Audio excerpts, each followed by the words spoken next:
नहीं काट देना निर्मल नगर में और वहां के लोगों को मारना। उसमें हमारे नेता हुआ करते थे आदरणीय रघुवर जी, उनको वो भी चोटिल हुए थे, आपके पुलिस के डंडे से वो भी चोटिल हुए थे। कई दिनों तक पानी के लिए तड़पती रही वहां की जनता। आप किसकी किसकी तबदारी कर रहे थे?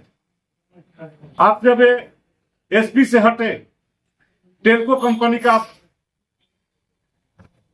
ज्वाइनिंग किए और टेल्को थाना अंतर्गत एक तो रहता है गायत्री नगर ग्वाला बस्ती, वहां के लोगों को पानी काट देना, वहां की गर्मी में तड़पाना लोगों को, रुलाना लोगों को, आपने काम किया।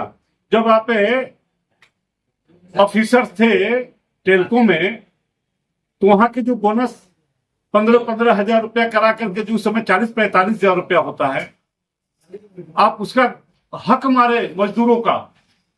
गोपेश्वर जी बहुत लड़े उस पर, तब जाकर के आप यहां से पुनः आपका तबादला किया गया। आप टेल्को गए, पानी कटवाए, मजदूरों का हक छीने। आप एसपी थे तो लोगों को मारे पीटे जेल भिजवाए। उड़ाव बस्ती आप देखें, वो सीताराम डेरा थाना अंतर्गत, वहां लोग जहरीली शराब में बहुत लोग बड़े थे। उसके लिए भारतीय जनता पार्टी बड़ी आंदोलन की थी रघुवर जी के नेतृत्व में। हमारे नेता उस समय विधायक रघुवर जी बने थे, नए नए बने थे, और एक बड़ी आंदोलन हुई। आपने मुआवजा का बाधक बना, वहां के लोगों को डराया धमकाया, गरीबों का शोषण किया, आदिवासियों का शोषण किया। आप एक समाधान मजदूरों का रहनुमाई नहीं कर सकता। किसी ने कहा है, किसी विद्वान ने, कि समाधान किसी मजदूरों का रहनुमाई नहीं कर सकता। ये जमशेदपुर भैया, आपकी राजनीतिक चरित्र क्या है? आप पहले विकास मोर्चा में आए, कैसे कैसे पैरवी करके, और यहाँ के लोगों को गुमराह करके सांसद बन गए, हारे और भाग गए यहाँ से। कुछ दिन बाद पता चला कि आप कांग्रेस के नेता बन गए, फिर कांग्रेस छोड़ दिए, यहाँ दाल नहीं गली आपकी। फिर कांग्रेस छोड़ने के बाद आम आदमी पार्टी आप चले गए। फिर कुछ दिन बाद पता चला कि आप कांग्रेस का प्रदेश अध्यक्ष बन गए झारखंड के। उसके बाद आप दिल्ली की राजनीति करने लगे। फिर आप कांग्रेस से अपने पैरवी के बल पर, पैसे के बल पर टिकट लेके आ गए, और हमारे बीच में आप चुनाव लड़ रहे हैं। आप लड़े हैं, स्वागत है आपका, लेकिन जिस प्रकार आप किसी का चरित्र हरण करते, क्या आपकी चाल चरित्र और चेहरा ठीक है? आप किसी पर व्यक्तिगत टिप्पणी करते हैं। आपने मजदूरों का शोषण किया, आपने गरीबों पर लाठीचार्ज किया, आपने गरीबों को जेल भेजा। आप उसी गरीब से वोट मांग रहे हैं, आप उसी मजदूरों के नगरी में मजदूरों से वोट मांग रहे हैं।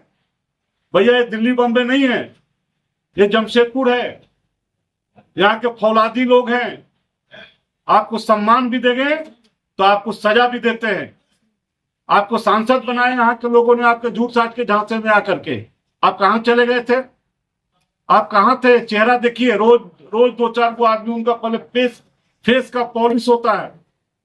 कभी आप सीटी मारते हैं, कभी आप बेंजू बजाते हैं। ऐसा नहीं चाहिए यहाँ के लोगों का। यहाँ के लोग का चाहिए भैया बिना चप्पल का आपको क्षेत्र में जाना, गरीबों का मदद करना, गरीबों को बीच में रहना, विकास करना। आपने मजदूरों का भी शोषण किया, गरीबों को लाठीचार्ज किया। मैं बार बार कहूंगा, कहता हूं, कहते रहूंगा, आप इसका जवाब तो दीजिए। आपको शहर के लोग कोई पलटू राम कह रहा, शहर के लोग कोई बहुरूपिया कह रहा, शहर के लोग कोई भगोड़ा कह रहा। ये तो मैं नहीं कह रहा हूं। अब तो शहर के लोग जब जनता कह रहे तो मेरे जैसा व्यक्ति को भी लगने लगा कि सही में लोग जनता इसकी नामकरण की है, ये बहुरूपिया है, ये पलटू राम है, ये भगौड़ा व्यक्ति है, और जमशेदपुर में आकर के वातावरण खराब करना चाहता है। मैं आपसे पूछना चाहता हूं कि आप सांसद के हारने के बाद कहां थे? इतने दिनों तक एक कोरोना काल हुआ, आप कहां थे?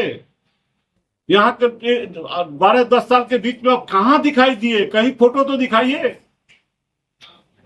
आके एक दूसरे को लड़ाने का काम करते हैं, भ्रम फैलाने का काम करते हैं, झूठ बोलने का काम करते हैं। ये खेती नहीं चलेगी। यहाँ वैसा व्यक्ति चाहिए जो हमारे बीच में 24 घंटा उपलब्ध रहे। आपके वैसा नहीं चलेगा जमशेदपुर में डॉक्टर साहब। अब जनता यहाँ का मोर्चा खोल दी है, अब जनता आपको विरोध करना चालू करेगी। आप महिलाओं के विषय में टिप्पणी कर देते हैं, आप किसी के विषय में कुछ बोल देते हैं, तो ये अब आपकी हाइट पार हो रही है। आप मैदान में हैं और अपनी औकात आप देख लेंगे। चुनाव के बैलेट पेपर जब गिनती होगी तो आप देख लेंगे आप किस पोजीशन में, आपकी झूठ की खेती कितना चलेगा, हम सब देखेंगे। बहुत बहुत धन्यवाद।